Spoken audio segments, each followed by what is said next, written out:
কেমন? আচ্ছা, এখানে দাঁড়াও, আমি একটা ভালো পেজে লিখি বরং, তাহলে তোমাদের বুঝতে সুবিধা হবে।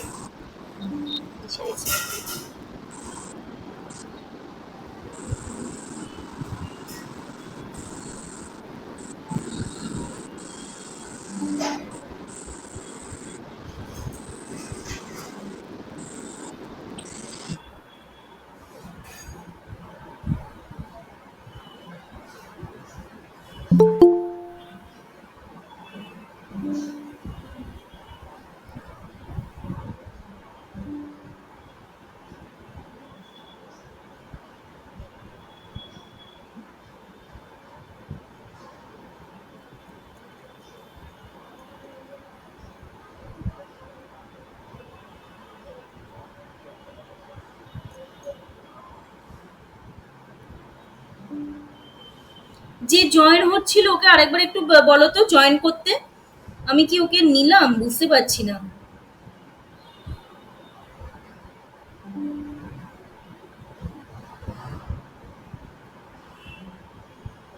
হুম, আচ্ছা, তাহলে 2017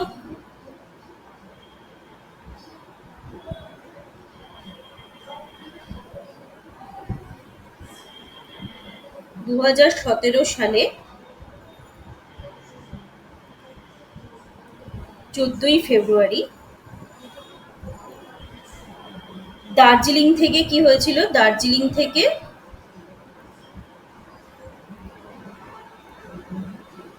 কালিম্পং।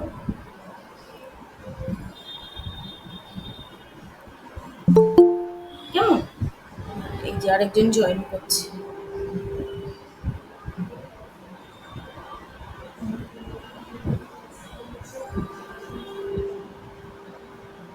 আচ্ছা, আর কি হয়েছিল, আর কি কি জেলা হয়েছিল ওই একই দিনে, মানে ওই একই সময় 2017 সালে 4 এপ্রিল।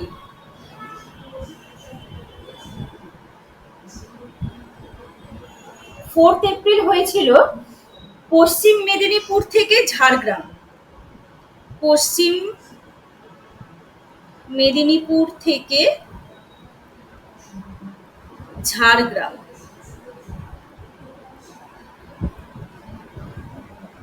আর কি হয়েছিল 7 এপ্রিল, ওই 2017 সালেই 7 এপ্রিল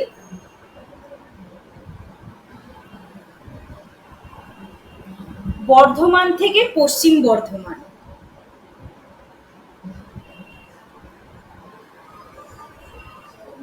পশ্চিম বর্ধমান, তখনই আর কি পূর্ব বর্ধমান আর পশ্চিম বর্ধমান আলাদা হয়ে গেল।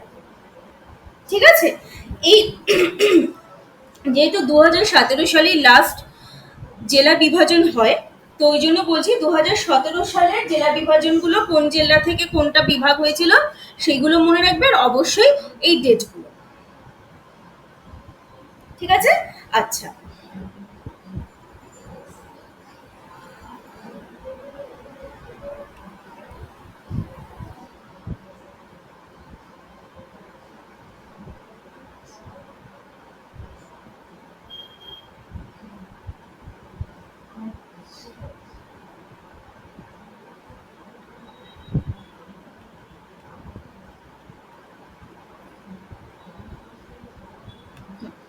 এরপরে আসি আমাদের আর একটা গুরুত্বপূর্ণ টপিক, সেটা হলো যে আমাদের পশ্চিমবঙ্গের অক্ষরেখা, অক্ষাংশগত বিস্তার আর দ্রাঘিমাংশগত বিস্তার। পশ্চিমবঙ্গের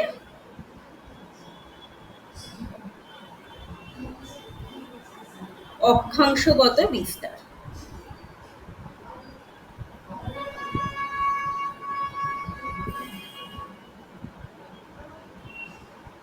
পশ্চিমবঙ্গের অক্ষাংশগত বিস্তার কত না 27°13' উত্তর থেকে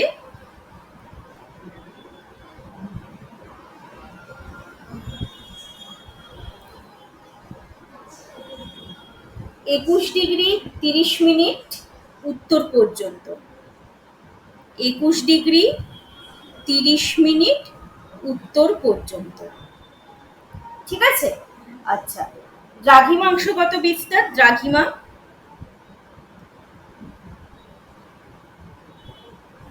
মানে দ্রাঘিমাংশগত বিস্তার 89°53' পূর্ব থেকে 85°49' পূর্ব দ্রাঘিমার মধ্যে। এখানে মনে রাখবে আমাদের ভারত এবং পশ্চিমবঙ্গের অক্ষাংশগত বিস্তার এবং দ্রাঘিমাংশগত বিস্তার মনে রাখা খুবই সহজ, কারণ ভারত বা পশ্চিমবঙ্গ যাই বলি না কেন দুটোই হলো নিরক্ষরেখার সাপেক্ষে উত্তর গোলার্ধে, আবার মূল মধ্যরেখার সাপেক্ষে পূর্ব গোলার্ধে। তাই পশ্চিম আমি হয়তো পড়ে গেছি পূর্ব দ্রাঘিমা পর্যন্ত, পরীক্ষার সময় আমার মানে অ্যাবসেন্ট মাইন্ড আমাকে বলছে যে না রে ওটা পশ্চিম হবে, পূর্ব থেকে এত পশ্চিম পর্যন্ত। একদমই ওইসব এন্টারটেন করবে না। মনে রাখবে পশ্চিমবঙ্গ এবং ভারতের দ্রাঘিমা অক্ষাংশ দ্রাঘিমা সবসময় উত্তর পূর্বই হয়, কারণ আমাদের ভারত হলো উত্তর পূর্বের দেশ গোলার্ধের রেসপেক্টে। তো সেই জন্য পশ্চিমবঙ্গের অক্ষাংশগত বিস্তারও উত্তর থেকে উত্তর, আর দ্রাঘিমাংশগত বিস্তার পূর্ব থেকে পূর্ব পর্যন্তই, দক্ষিণ বা পশ্চিম হওয়ার কোনো চান্স নেই। ঠিক আছে। আচ্ছা, এরপরে চলে আসি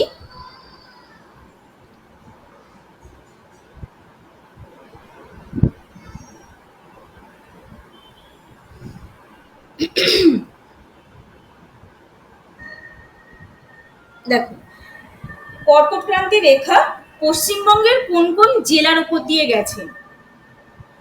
নদিয়া, পূর্ব বর্ধমান, পশ্চিম বর্ধমান, বাঁকুড়া ও পুরুলিয়া জেলা। সব থেকে বেশি প্রশ্ন যেটা আসে যে নদিয়া জেলার, মানে এরকম প্রশ্ন দিয়ে দেয় যে কর্কটক্রান্তি রেখা কোন শহরে, পশ্চিমবঙ্গের কোন কোন কোন শহরের ওপর দিয়ে গেছে, দিয়ে 4টে অপশান দেবে। ঠিক আছে, কৃষ্ণনগর তো থাকবেই সেখানে, আরো ধরো 4টে অপশান, শহরের অপশান দিয়ে দিল। কিন্তু ইদানিং দেখছি আমাদের ওয়েস্ট বেঙ্গলের এই ধরনের কম্পিটিটিভ এক্সামে শুধু কৃষ্ণনগর অপশানে দেয় না, সেখানে আবার এই বাহাদুরপুর কথাটা লেখা থাকে। এবারে স্টুডেন্টরা ভাবে এই রে বাহাদুরপুর তো নয়, চলো অন্য শহর হবে বলে অন্য একটা শহর যেটা নয় সেটাতে টিক করে চলে আসে। এই বাহাদুরপুর হলো সব থেকে নিয়ারেস্ট জায়গা। তোমরা যদি কৃষ্ণনগরের কাছাকাছি কেউ থেকে থাকো, তোমরা জেনে থাকবে যে মানে প্রপার কৃষ্ণনগরের ওপর দিয়ে কিন্তু এক্সাক্ট যায়নি, জানো তো।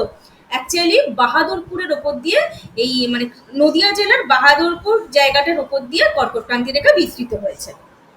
আচ্ছা, তো এটা তো না হয় বললাম নদিয়া জেলার। এবারে বাকি জেলাগুলোর পুরুলিয়ার যে শহরের কাছ দিয়ে কর্কটক্রান্তি রেখা বিস্তৃত হয়েছে সেটা হলো আদ্রা।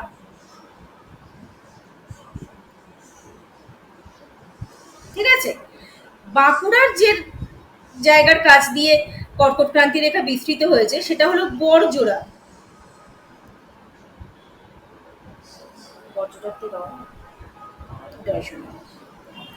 আচ্ছা, আর পশ্চিম বর্ধমানের দুর্গাপুর। পূর্ব বর্ধমানটা এক্সাক্ট আমার ঠিক মনে পড়ছে না এখনো, হ্যাঁ আমি জানতে পারলে বলে দেবো। আর নদিয়ার তো বলেই দিলাম, কৃষ্ণনগরের ওপর দিয়ে। কেমন, এই কোয়েশ্চেনগুলো কিন্তু খুব দেয়, মানে হয়তো ডিরেক্ট দিয়ে দেবে না যে কোন কোন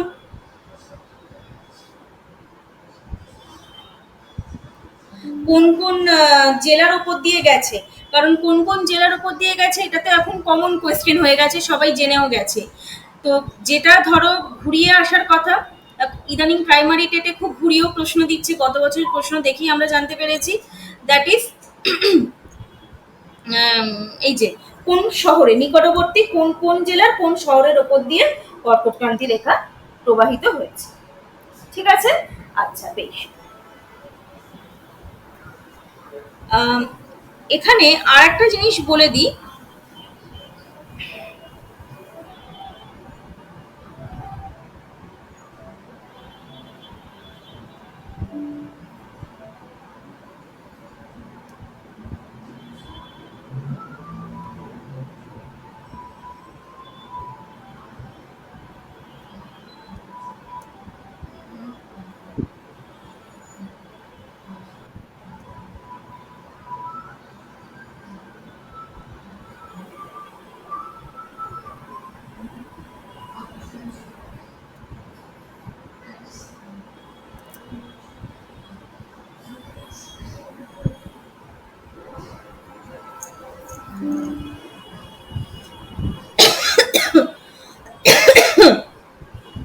হুম, সেটা হলো যে আমরা এই কথাটা খুব শুনে থাকি, এই টার্মটা, সেটা হলো ছিটমহল।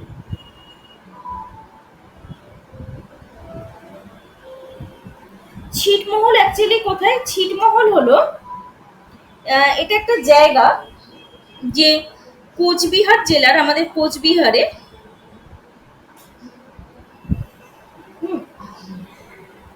130টি ছিটমহল, তার সাথে বাংলাদেশ শেয়ার করছে। বাংলাদেশের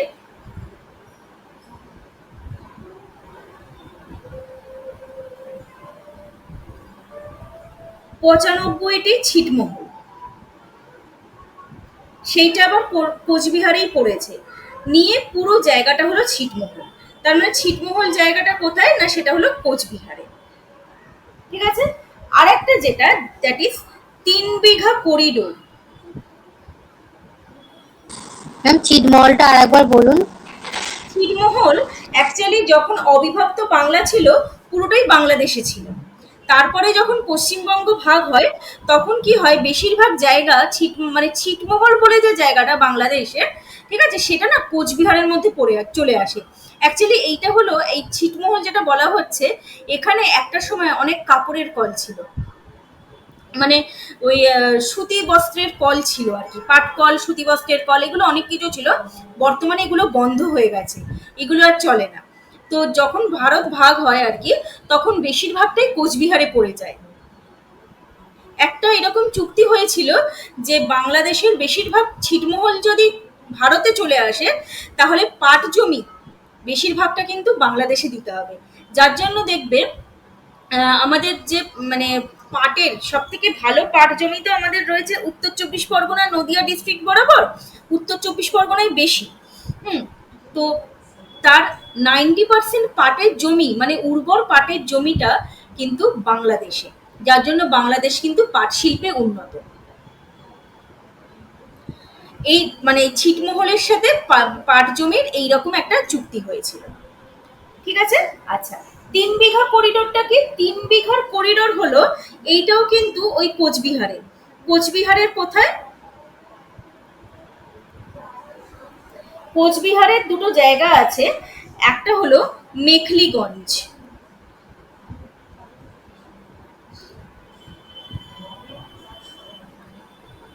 মেখলিগঞ্জ ও কুচলিবাড়ি।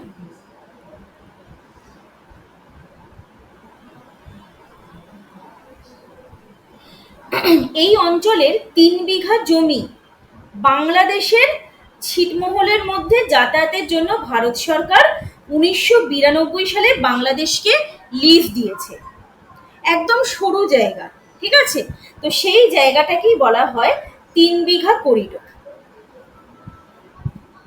ঠিক আছে। আচ্ছা, এটা মনে রাখবে। ও, আর একটা জিনিস বলে দিই, তোমাদের কাছে তো ম্যাপ আছে ওয়েস্ট বেঙ্গলের। দেখবে ওয়েস্ট বেঙ্গলের ম্যাপের এই যে একটা এরকম সরু পোর্শন আছে না, যেখানে উত্তর দিনাজপুর আর দক্ষিণ দিনাজপুর জায়গাটা রয়েছে, এই সরু পোর্শনটার নাম হলো চিকেন স্নেক।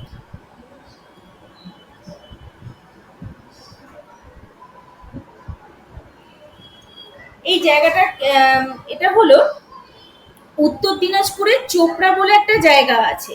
সেই চোপড়ায় পশ্চিমবঙ্গের সব থেকে সংকীর্ণতম অংশ। আচ্ছা দাঁড়াও, আমি ভালোভাবে লিখে দিই, নাহলে তোমাদের বুঝতে অসুবিধা হবে। 1 সেকেন্ড।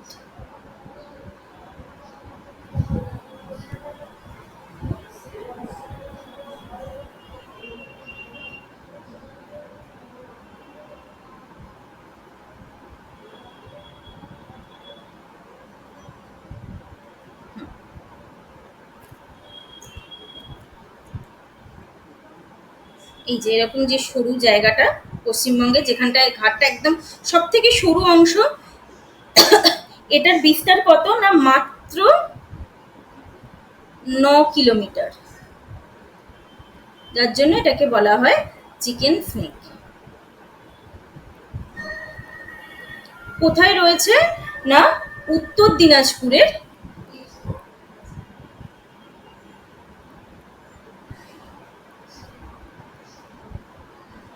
চোপড়া বলে যে জায়গাটা রয়েছে, চোপড়া,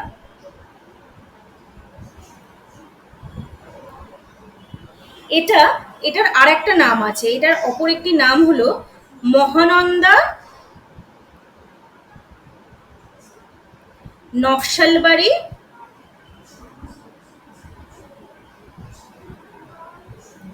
করিডোর। এই চিকেন স্নেকের অপর নাম হলো মহানন্দা নকশালবাড়ি করিডোর, যার দৈর্ঘ্য হলো যার বিস্তার হলো মাত্র 9 কিলোমিটার। ঠিক আছে। আচ্ছা, যেহেতু পশ্চিমবঙ্গ পড়াচ্ছি, মনে রাখবে পশ্চিমবঙ্গের সর্বাধিক আন্তর্জাতিক সীমানা আছে বাংলাদেশের সঙ্গে। কটা জেলা, পশ্চিমবঙ্গের কটা জেলা?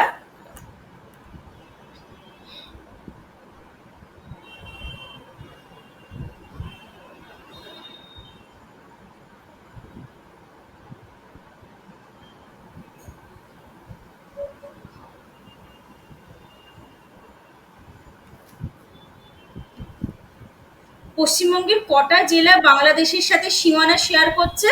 না, পশ্চিম 9টি জেলা বাংলাদেশের সাথে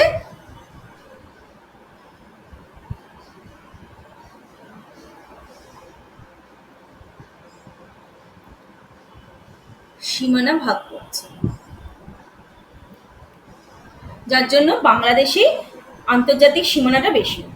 সর্বাধিক ম্যাম, হ্যাঁ বলো।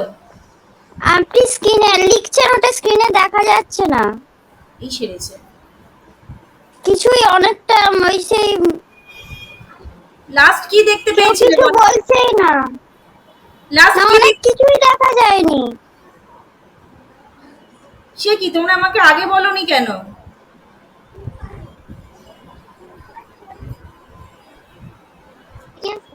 মানে যেটা বলছিলেন না, তো আপনি আপনার মাউসের এটা ঘুরছে পয়েন্টারটা, কিন্তু কিছু আসছে না।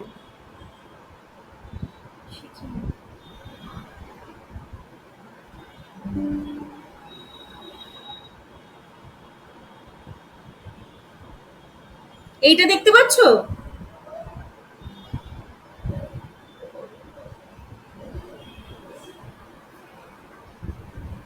হ্যাঁ, শুধু পয়েন্টার ঘুরছে।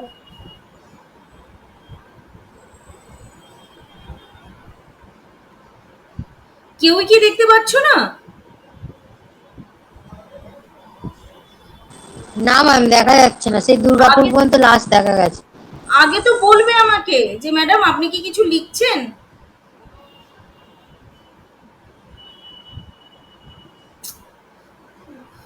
দাঁড়াও,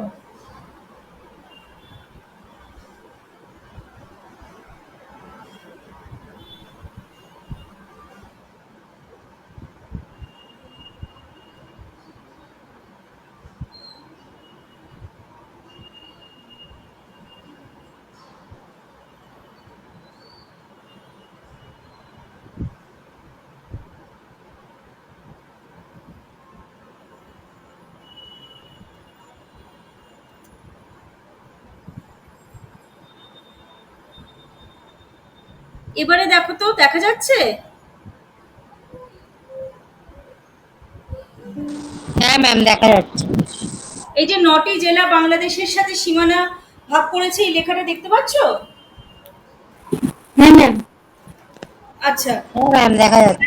হ্যাঁ, এটা কি লিখেছি? এটা লিখেছি হলো বাংলাদেশের সাথে আন্তর্জাতিক সীমানা সব থেকে বেশি আছে, আর সর্বাধিক রাজ্য সীমানা রয়েছে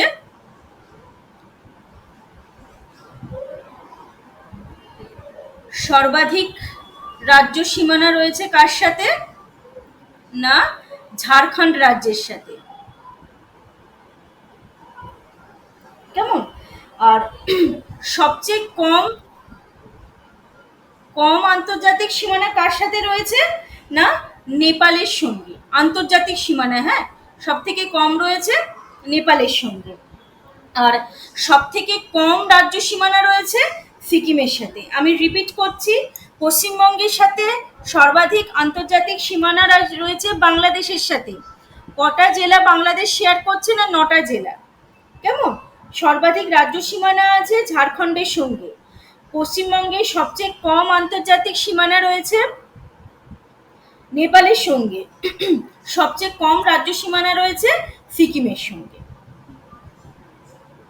ঠিক আছে, আচ্ছা এরপরে আসি, দেখো আমরা সুন্দরবনের কথা সবাই পড়েছি। আচ্ছা এই পেজটা দেখতে পাচ্ছ, এবারে আমার লেখার পেজটা।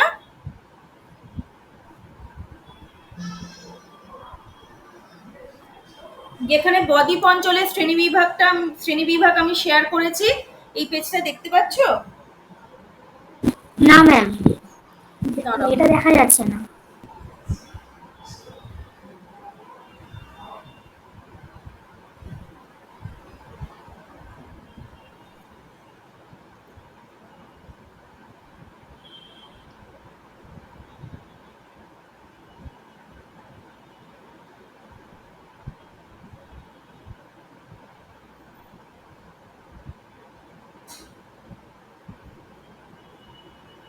এইবারে হ্যাঁ ম্যাম দেখা যাচ্ছে। আচ্ছা বেশ, দেখো আমাদের যে গাঙ্গেয় বদ্বীপ অঞ্চল রয়েছে, সেই বদ্বীপ অঞ্চলকে 3টে ভাগে ভাগ করা হয়েছে। সেই 3টে ভাগ কি কি? একটা হলো তোমার মুমূর্ষু বদ্বীপ, পরিণত বদ্বীপ এবং সক্রিয় বদ্বীপ। মুমূর্ষু বদ্বীপ কোনটা? মুমূর্ষু বদ্বীপ হলো যেটা ধরো বদ্বীপ গঠনের কাজ ওখানে শেষ, ওই অঞ্চলে বদ্বীপ গঠন আর সম্ভব নয়, এই জায়গাটাকে মৃতপ্রায় বদ্বীপও অনেক সময় বলা হয়। একটু যদি আমরা ম্যাপটা দেখি তাহলে কোথাটায় দেখতে পাবো।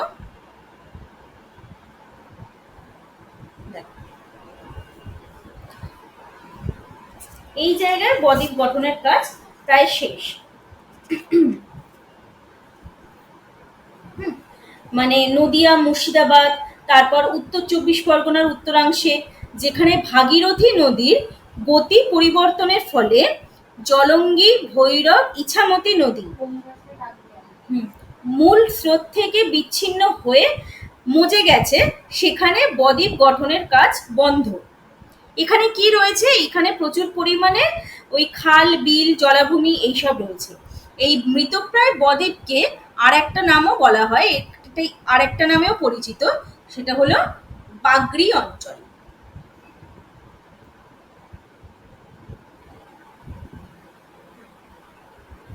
বাগরি অঞ্চল, ঠিক আছে। আচ্ছা নেক্সট যেটা পরিণত বদ্বীপ, অর্থাৎ বদ্বীপ অঞ্চলের যেটা মধ্যভাগ, অর্থাৎ পূর্ব বর্ধমান। আমি ম্যাপটা শেয়ার করি।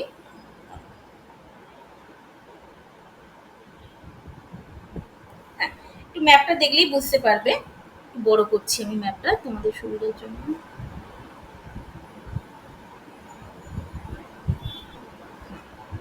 কোন কোন জায়গা নিয়ে? পূর্ব বর্ধমান, হাওড়া, হুগলি, 2 মেদিনীপুর, কলকাতা, আর উত্তর 24 পরগনার কিছুটা, দক্ষিণ 24 পরগনার কিছুটা। এখানে বদ্বীপ গঠনের কাজ শেষের পর্যায়ে, যার জন্যই একে পরিণত বদ্বীপ বলা হচ্ছে।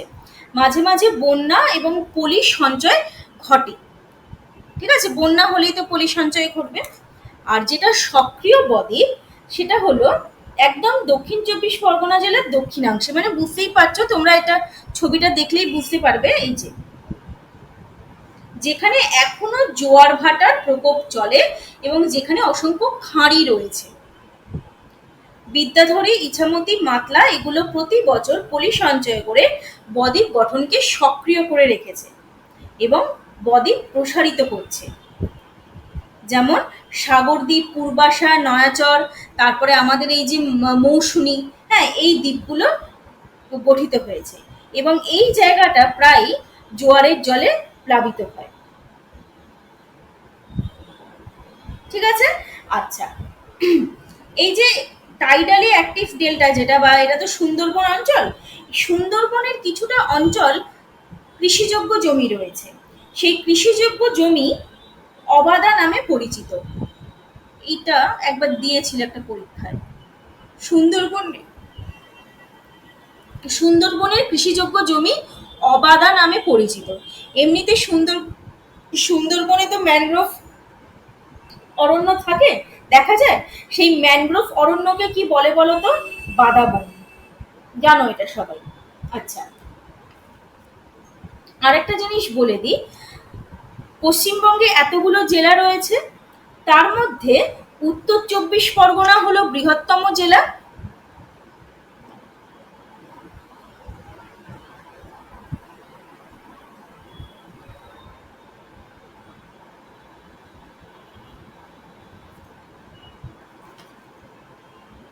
আচ্ছা, এখানে কালিম্পংটা আছে, আগে কালিম্পংটা বলে দিই।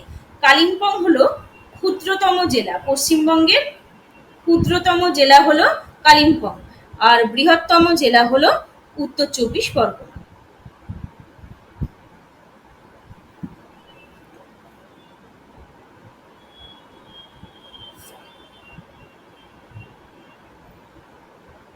বৃহত্তম জেলা। আচ্ছা, পশ্চিমবঙ্গের বৃহত্তম প্রতিবেশী দেশ বাংলাদেশ, ক্ষুদ্রতম প্রতিবেশী দেশ ভুটান, বৃহত্তম প্রতিবেশী রাজ্য ওড়িশা, ক্ষুদ্রতম প্রতিবেশী রাজ্য সিকিম। এগুলো কি লিখে দিতে হবে না মনে থাকবে?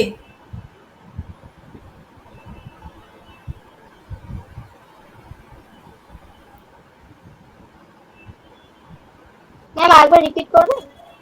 আমি লিখে দিচ্ছি।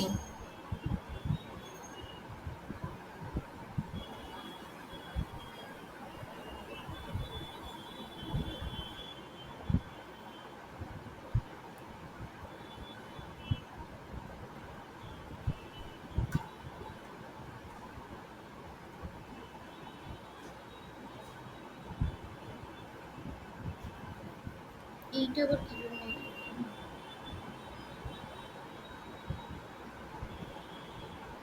দাঁড়াও।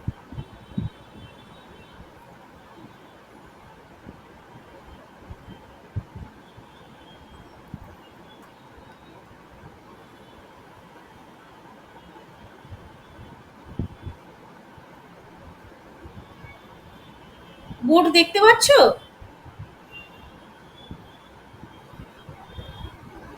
না ম্যাম, দেখা যাচ্ছে না।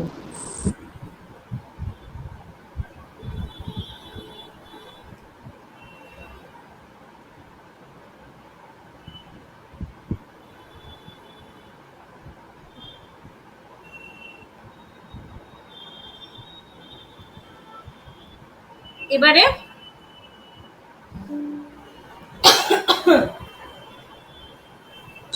হ্যাঁ ম্যাম, দেখা যাচ্ছে। আচ্ছা, কি বললাম?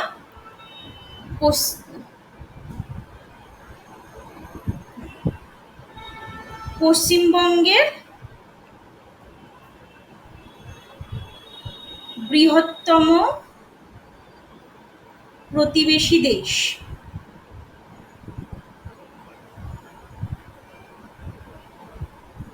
বাংলাদেশ,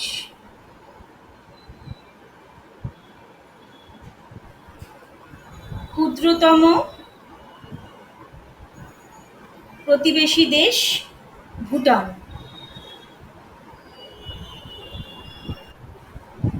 বৃহত্তম প্রতিবেশী রাজ্য ওড়িশা,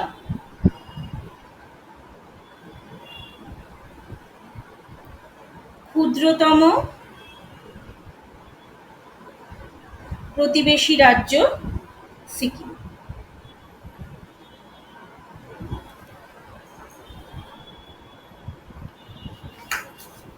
ঠিক আছে? আচ্ছা, এই যে আমাদের ভারতে এতগুলো যে অঙ্গরাজ্য রয়েছে, তার মধ্যে পশ্চিমবঙ্গ, মানে ভারতে পশ্চিমবঙ্গের স্থান কত? না, পশ্চিমবঙ্গ হলো ভারতের 13তম অঙ্গরাজ্য। 4টে অপশন দিয়ে দেবে, 13, 12, 13, 14, 15, ঠিক এইভাবে দেবে। কেমন? উত্তরটা হবে 13তম অঙ্গরাজ্য। আচ্ছা, কি বলি? হ্যাঁ, মনে রাখবে দার্জিলিং জেলায় কোনো রকম কোনো জেলা পরিষদ নেই। তাহলে এই দার্জিলিং জেলাকে কে শাসন করছে? না, দার্জিলিং গোর্খা পার্বত্য পরিষদ। ঠিক আছে? তারপরে 2011 সালে গোর্খা জনমুক্তি মোর্চার সঙ্গে কেন্দ্র ও রাজ্য সরকারের চুক্তিতে জিটিএ গঠিত হয়। হয়তো এটা খুব একটা ইম্পর্টেন্ট প্রশ্ন নয়, তবু জেনে রাখা ভালো। যদি বলে যে জিটিএ, হয়তো গোর্খা জনমুক্তি মুক্তি মোর্চা এইভাবে দিল না, বা গোর্খাল্যান্ড টেরিটোরিয়াল অ্যাডমিনিস্ট্রেশন এইভাবেও দিল না, দিয়ে বললো যে জিটিএ যে জেলায় দেখা যায়, 4টে জেলার নাম দিয়ে দিল। কেমন? জিটিএ মানে মনে রাখবে গোর্খাল্যান্ড রিলেটেড, আর ডিজিএইচএসসিও হলো তাই সেই গোর্খাল্যান্ড রিলেটেড। কেমন? আচ্ছা,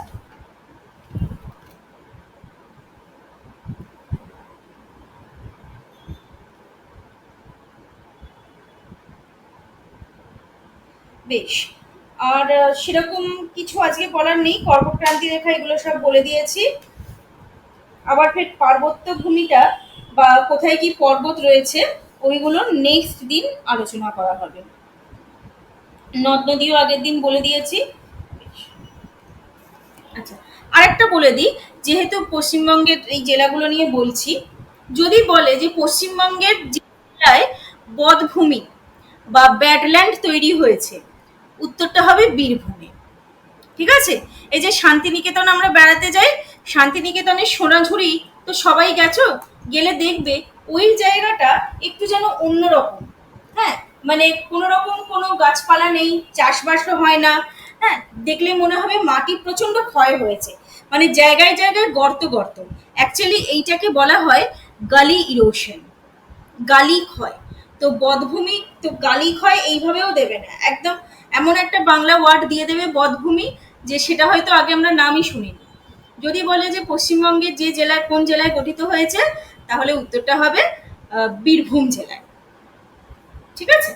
বেশ, ঠিক আছে, আজকের ক্লাস তাহলে এই পর্যন্ত। কারোর কিছু ডাউট আছে? ম্যাম ফার্স্টের দিকে যেগুলো বলছিলেন ওগুলো কি পিপিটিতে থাকবে? হ্যাঁ, ওগুলো থাকবে পিপিটিতে। ঠিক আছে। হ্যাঁ, ওগুলো আছে। বেশ, ঠিক আছে, তাহলে আজকে ক্লাস এই পর্যন্তই। আবার ফের নেক্সট ক্লাসে বাকিটা আলোচনা করব, কোথায় কি পর্বত রয়েছে। হ্যাঁ, এগুলো তো আমাদের ইম্পর্টেন্ট পশ্চিমবঙ্গে। আগে পশ্চিমবঙ্গ শেষ করব, তারপর ভারতটা ধরবো। ভারতটা অত ডিটেলে যাব না, কারণ যেহেতু প্রাইমারি টেটের ব্যাপার, তো অত ডিটেলে ভারত থেকে আসবে না, বাট পশ্চিমবঙ্গটা আমাদের যেহেতু নিজেদের জেলা, আমাদের একটু ডিটেলে জানতে হবে। ঠিক আছে? বেশ, রাখছি তাহলে আজকে। গুড নাইট সবাইকে।